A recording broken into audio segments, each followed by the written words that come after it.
Eu cresci no candomblé, tenho até a tatuagem aqui até hoje, né? Iemanjá Mas, amadas, tudo que você puder imaginar que alguém possa fazer para encontrar Deus, eu fiz.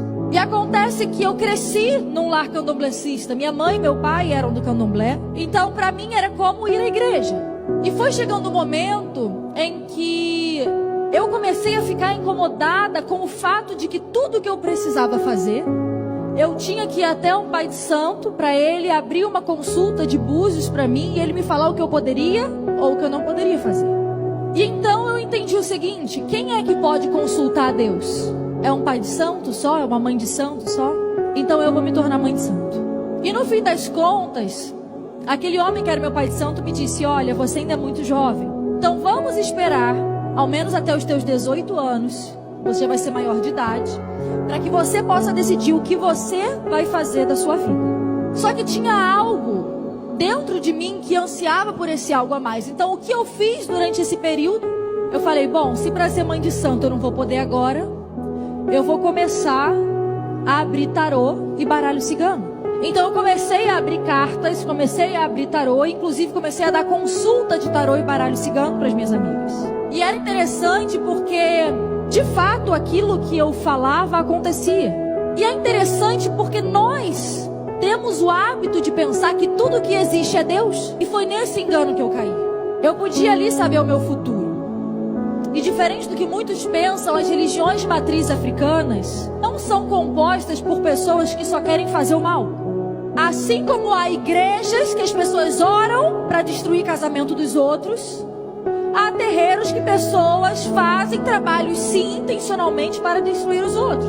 Então eu acreditava em que, se eu experimento isso, se eu chego aqui e sabem toda a minha vida, é porque isso existe. E eu costumo dizer que muito do que eu aprendi no mundo, sobre o mundo espiritual, foi na macumba.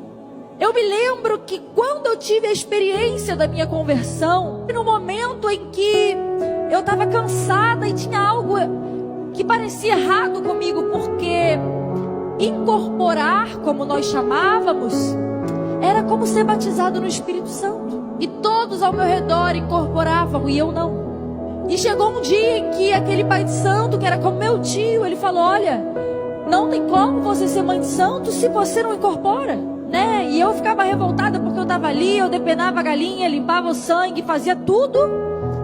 Tinha gente que chegava ali, só ia lá para ver a vida, ia lá e a pessoa incorporava e pensava, meu Deus, eu sou menos espiritual, o que me falta? Tem algo errado comigo. E mal eu sabia que era Deus me guardando. Então foi marcada uma data e foi dito, não, você nesse dia vai ter que começar a incorporar. E quando eu estava a caminho do terreiro, esse homem que era meu pai de santo, infartou e morreu. E na cerimônia de morte dele, porque nós fazemos uma festa, né, uma celebração, foi o momento que eu vi o mundo espiritual como ele realmente era. Onde aquelas entidades que pareciam amigas se revelaram de uma maneira que eu nunca tinha visto antes. Elas se xingavam, elas se culpavam. E eu ouvi uma frase que uma falava para outra. Entidade que nós chamamos pombagira, né, no terreiro, enfim. Então eu ouvi uma falando para outra, ele se foi antes do tempo dele. Naquele momento veio algo dentro de mim que falava, aqui não é o seu lugar. Eu não conhecia Jesus. Nunca tive uma amiga crente. Eu tinha pavor de crente. Eu tinha horror de crente. Então eu não conhecia aquela voz que me disse, aqui não é o seu lugar. Sabe, de repente você esteja em um momento da tua vida que você não sabe muita coisa, mas saber que esse não é o seu lugar é o suficiente. É o suficiente para você começar. E eu me lembro que naquele momento sentou uma mãe de santo do meu lado e falou, minha filha, não somos nós que escolhemos eles, são eles quem nos escolhem. E na época eu não sabia falar, tá repreendido. Mas eu me lembro que eu falei, pode ser assim na tua vida, mas na minha não. E aquela foi a última vez que eu pisei no terreiro. E eu me lembro que eu entrei no meu quarto e eu falei, Deus, se você existe, se você de fato existe, eu quero que você fale diretamente comigo. Sabe, essa pode parecer uma oração irreverente, mas era o que estava no meu coração. Eu havia reencontrado um amigo de infância, de adolescência na verdade, que era filho de pastores.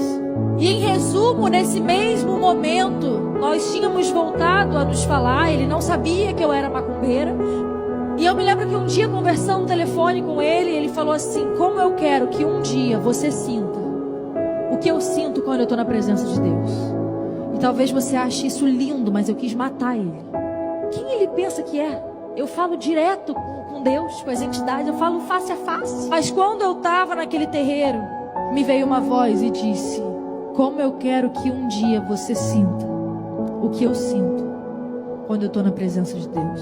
Eu olhei para aquilo e eu falei: não é possível que isso seja Deus. Sabe, talvez você não conheça ainda a plenitude de Cristo, mas eu tenho a certeza que você foi criada com algo dentro de você que reconhece aquilo que Deus não é. Deus não é confusão, Deus não é ansiedade, Deus não é inquietação, Deus não é essa guerra, porque a vida não é só alegria, mas também não é só tristeza.